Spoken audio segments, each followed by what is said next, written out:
जैसा कि सभी मतदाता मतदान के लिए जा रहे हैं और आशा करते हैं कि कोटा में इस बार रिकॉर्ड बनेगा और मत प्रतिशत एक अच्छे प्रतिशत पे जाएगा।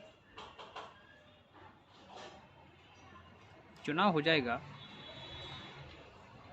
जीतने वाले कैंडिडेट्स आपका आभार जताएंगे और जो किसी कारण पीछे रह गए वो आपका धन्यवाद देकर, अपनी अपॉलॉजीज़ देकर चले जाएंगे। और फिर ये सब चीज़ें 5 साल के लिए एक साइलेंट मोड में चली जाएंगी। लोगों को भी फुर्सत नहीं है कि वो किसी चीज़ का प्रतिकार करें, किसी चीज़ के बारे में क्वेश्चन करें, क्योंकि दे आर मेंट कि वो लोग सिर्फ वोट देने के लिए बने हुए हैं। और नेताओं को तो खैर फुर्सत होती ही नहीं है। It's an bitter truth. Me as a candidate, लोग यही सोच रहे होंगे कि it could be a political stunt और प्रसिद्धि पाने के लिए काम किया गया है। एंड मैं उन सभी लोगों की भावनाओं का आदर करते हुए ये बात कहना चाहता हूँ कि आप जो भी समझें, इट डज़न्ट मैटर। मुझे जो काम करना था वो मैंने कर दिया और मैं आज के बाद जो काम करूँगा वो इससे भी अच्छे लेवल का मेरे हिसाब से होगा। लोगों को राइट टू रिकॉल के बारे में एजुकेट करना, उनको बताना, उनके क्वेश्चंस का आंसर देना, नई जनरेशन को right to recall, jury system, gadget, इन सभी के बारे में बताना हमारी जिम्मेदारी है।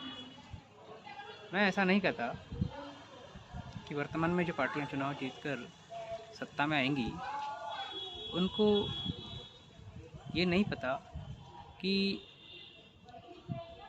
400 रुपये में सिलेंडर देने से या 200 रुपये बिजली के बिल में वापस देने से या 2 रुपये किलो चावल और 1 रुपये किलो गेहूँ देने से जनता का क्या भला होने वाला है। क्या इससे अशिक्षा, बेरोज़गारी, गरीबी, ये सब चीज़ें ख़त्म हो जाएंगी। You are giving them help to survive. आप उनको जीने के लिए मदद कर रहे हो, उनको आगे बढ़ने के लिए मदद नहीं कर रहे हो। ऐसा नहीं है कि आप लोगों को नहीं पता कि ये जो चीज़ें आप कर रहे हैं, ये जो काम आप कर रहे हैं, ये इन सब चीज़ों के लिए नाकाफ़ी हैं। ये सिर्फ एक लेवल तक सर्वाइवल स्टैंडर्ड को पूरा करते हैं। ये किसी भी चीज़ को ख़त्म करने के लिए काफ़ी नहीं है। अगर आपको पता है कि ये चीज़ें नाकाफ़ी हैं और फिर भी अगर आप इसे कर रहे हैं तो आप जनता के सबसे बड़े गुनहगार हैं। और अगर आपको नहीं पता है कि ये सब चीज़ें जनता के लिए काफ़ी नहीं है, इससे कुछ होने वाला नहीं है, तो फिर आपको पॉलिटिक्स छोड़ देनी चाहिए। जनता के साथ में ये धोखेबाजी छोड़ देनी चाहिए। आपको किसी ऐसे स्थान पर चले जाना चाहिए जहाँ पर न जनता हो, न जनता नाम का कोई प्राणी हो। ये बहुत ही शेमफुल चीज़ें हैं। अगर आप जनता को झूठ बोल रहे हैं तो जनता आपका जवाब देगी। और अगर आप जानते हुए भी अनजाने में ऐसा काम कर रहे हैं या जानबूझकर ऐसा काम कर रहे हैं तो फिर आपका हश्र क्या होना चाहिए, आप खुद ही सोच लीजिए।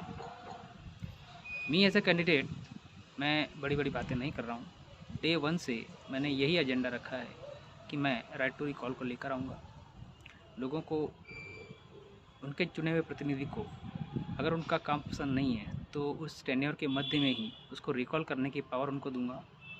इसके साथ साथ में 31 कानून जो और हैं वो मैं लागू करवाऊंगा। हो सकता है ये शुरुआत हो चुकी है और जनता को बहुत तेज़ी से इस मुहिम से जुड़ने का मौका मिल रहा है।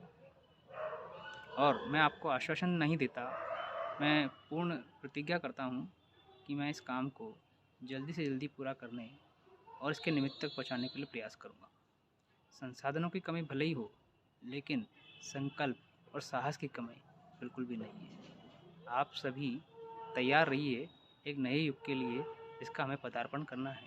वोट वापसी सीएम, ज्यूरी सिस्टम, राष्ट्रीय हिंदू बोर्ड, गौ नीति और ऐसे जाने कितने कानून हैं जो हमको लेकर आने हैं, जिससे देश का वास्तव में विकास होगा और इन खोखले वादे करने वाले नेताओं का समूल नाश होगा।